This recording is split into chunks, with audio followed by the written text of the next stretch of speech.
We've all felt it, wondered how that is considered fashion. Why was that look allowed? And who in their right mind would pay 9 grand for something like this?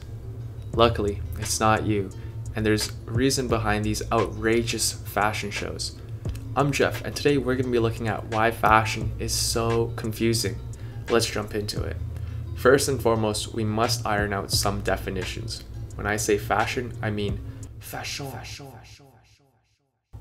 Terms like haute couture, avant-garde, and runway fashion, which all fall under the umbrella of high fashion. These looks tend to be the most alien to the common folk and the least wearable. It's important to remember that fashion is an art form. I like to think of it as wearable sculptures, and behind each show comes 6 months of work. Think of modern art. We all know our Pollocks, our Warhols, Kandinskys, Rothkos, who have all created some beautiful paintings. But during their time, they were revolutionaries. They pushed the boundaries with what could be possible with art and made people see the world in a new way, which is one of the reasons why art is so influential, no matter which discipline you follow. New Orleans created jazz, and Shakespeare took over high school curriculums. Fashion is no different, and there are so many designers out there who innovate. Designers like Rick Owens, Yohji Yamamoto, Iris van Herpen, and Gareth Pugh, to name a few. That rhymes. With all art, especially high art, fashion easily lends itself to be very, very pretentious. I get it. Designers could get away with a lot. My tip is to read reviews or designer notes or stage notes, which tend to be very short but should get the point of the collection across. If it makes sense and has a clear, creative inspiration, nice.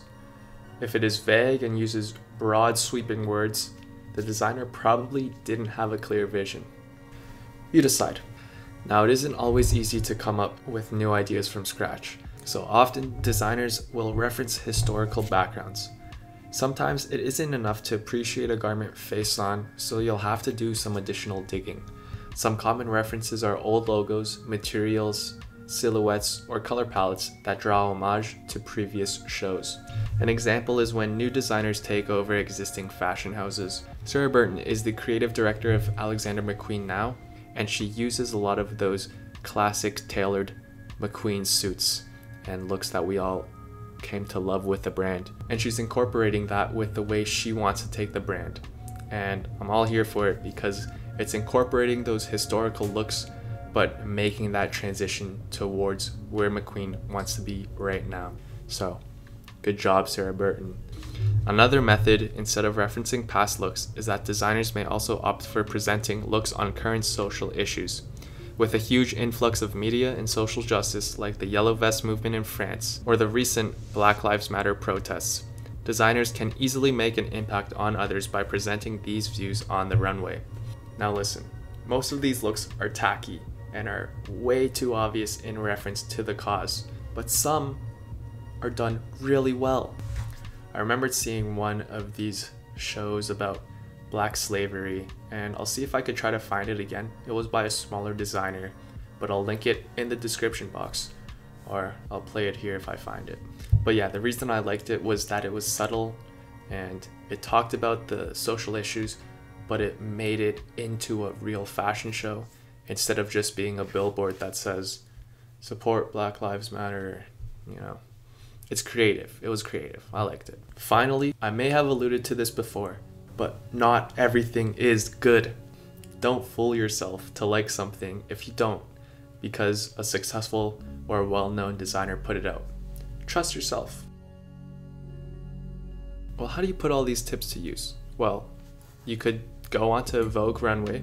It's an app on your iPhone, and you could see all the latest major fashion shows on this platform. I was on here and I was actually looking at this new collection by the brand Collina Strada.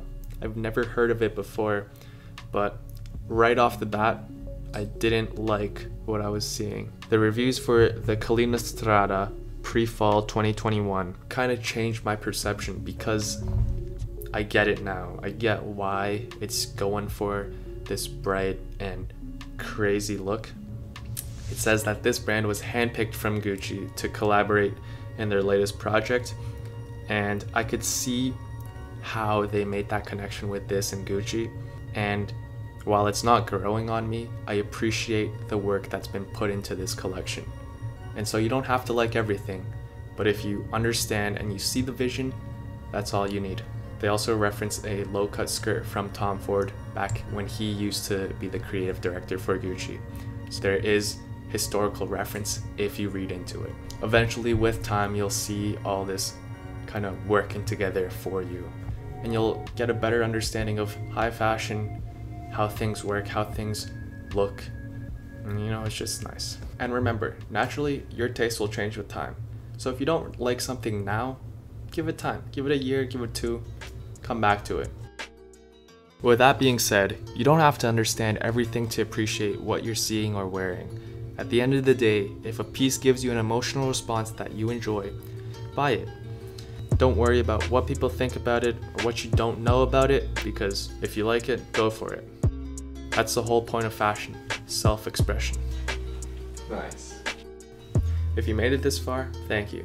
Please consider liking and subscribing for more educational fashion videos from a student designer. I give my honest thoughts about style and the fashion industry as a whole that will help you become more conscientious about your decisions related to fashion and well-being. I hope to see you around. Cheers.